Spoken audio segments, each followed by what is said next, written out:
नमस्कार, मी ॲडव्होकेट विकास जाधव, सरपंच परिषद प्रदेश उपाध्यक्ष। राज्यामध्ये 28,813 ग्रामपंचायती आहेत। केंद्र सरकार, राज्य सरकार आणि भारत ब्रॉडबँड नेटवर्क लिमिटेड या कंपनीच्या माध्यमातून संपूर्ण ग्रामपंचायती, राज्यातील सर्व ग्रामपंचायती इंटरनेटने कनेक्ट करायच्या या संदर्भातला सन 2013 मध्ये शासनाने निर्णय घेतलेला होता। सन 2013 पासून ते आज तागायतपर्यंत ही योजना अंमलात आणलेली आहे, परंतु प्रत्यक्षात राज्यातल्या एकाही कंपनीला, एकाही ग्रामपंचायतीला या कंपनीची सेवा मिळालेली नाही। ही गंभीर बाब आहे।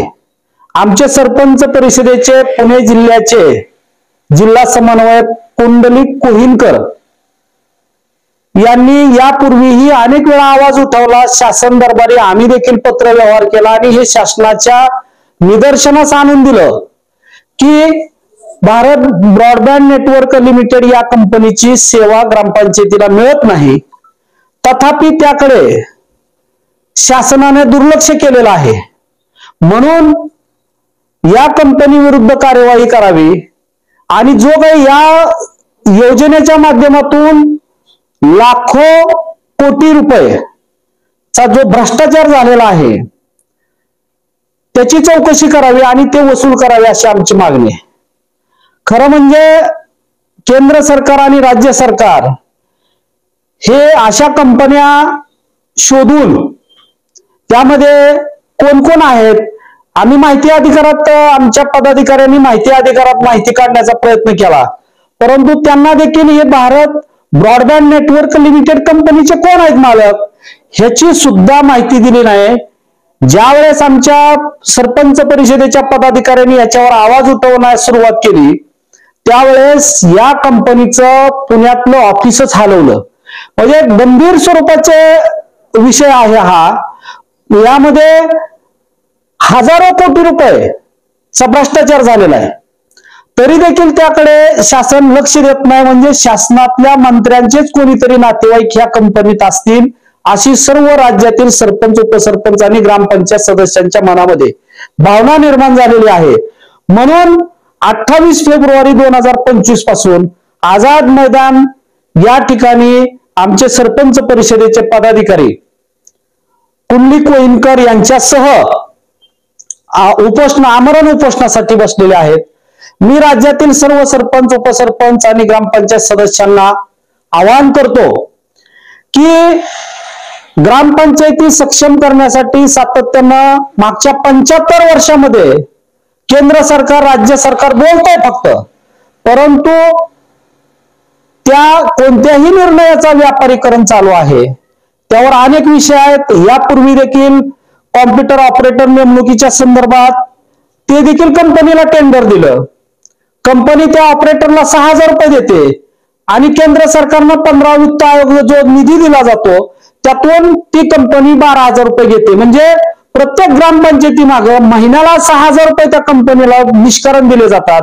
कंपनीने नेमलेले कॉम्प्युटर ऑपरेटर सगळे काम करतातच असं नाही किंवा दररोज येतातच असं नाही। 2 गावात एक जरी कॉम्प्युटर ऑपरेटर असला तर सरसकट ग्रामपंचायतीकडनं घेतला जातो तो फंड्स त्यासाठी। वास्तविक पाहता 15 वित्त आयोगाच्या निधीतून ते खर्च करण्यास प्रतिबंध असताना सुद्धा ते नियम धाब्यावर बसून हे राज्य सरकारने ते कारस्थान केलं। त्याच्यावर देखील आम्ही अनेक वेळा आवाज उठवला, परंतु त्याला देखील दाद दिली नाही। कारण त्यामध्ये देखील त्या कंपनी देखील मंत्र्यांचे संबंधित कोणी भाऊ आहे, कोणी मावस भाऊ आहे असं आम्हाला समजतं, परंतु माहिती काही परिपूर्ण दिली जात नाही। परंतु यामध्ये देखील अशाच प्रकार भयंकर घडलेला आहे। म्हणून भारत ब्रॉडबँड नेटवर्क लिमिटेड कंपनीच्या विरुद्ध आवाज उठवण्यासाठी राज्यातील 28,813 ग्रामपंचायतीच्या सर्व सरपंच आणि उपसरपंच ग्रामपंचायत सदस्यांना विनंती आहे की आपण हे जे आपले सरपंच परिषदेचे पदाधिकारी आपल्या हक्कासाठी किंवा जी काही आपली फसवणूक होते ग्रामपंचायतीची या विरुद्ध केंद्र सरकारच्या आणि राज्य सरकारच्या विरुद्ध आवाज उठवण्यासाठी आझाद मैदानावर उपोषणासाठी बसलेले आहेत.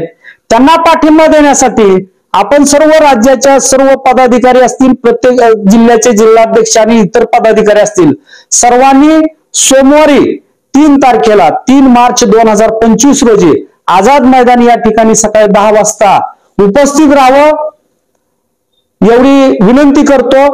आणि आपण हा जो लढा सुरू केलेला आहे, भारत ब्रॉडबँड नेटवर्क लिमिटेड या कंपनीची चौकशी करा म्हणून जी मागणी आहे, ही आपण शेवटपर्यंत ताणून धरूयात असे या निमित्तानं सांगतो. आणि सरकारला देखील मी विनंती करतो की आपण लवकरात लवकर या संदर्भाने निर्णय घ्यावा. आमचे सरपंच परिषदेचे पदाधिकारी त्या ठिकाणी आमरण उपोषणासाठी बसलेले आहेत. या उपोषणाची दखल घ्यावी आणि हा भ्रष्टाचार, हे जे कंपनीच्या फायद्यासाठी जे घेतलेले निर्णय आहेत, हजारो कोटी रुपयाचा जो घोटाळा सुरू आहे, हा थांबवावा आणि या घोटाळ्याची चौकशी व्हावी अशी विनंती करतो. अन्यथा याचे सरकारला गंभीर परिणाम भोगावे लागतील एवढं सांगतो. धन्यवाद.